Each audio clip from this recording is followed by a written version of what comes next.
For the end time, muling inaresto ng mga otoridad ang dating Philippine basketball player na si Bong Alvarez dahil sa droga. Si Bong at dalawang kasama nito ay naaktuhang gumagamit ng shabu sa isang boarding house sa Anonas, Quezon City noong June 3 ng gabi.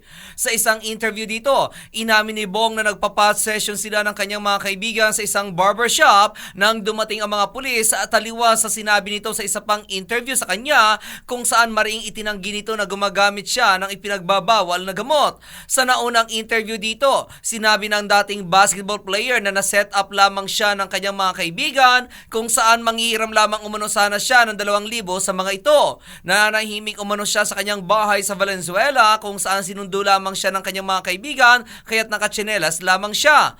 Idinagdag pa nito na tumigil na rin siya sa pagdodroga noon pang 2011. Kung matatandaan, noon lamang nakaraang April 23, inaresto din si Bong sa Baguio City dahil sa reklamo ng kanyang live-in partner na si Mary Ann Dungkating na sinasaktan siya nito. At yan aking balita. Ako naman si RH43 Rocky, ang inyong kaliga sa mundo ng showbiz.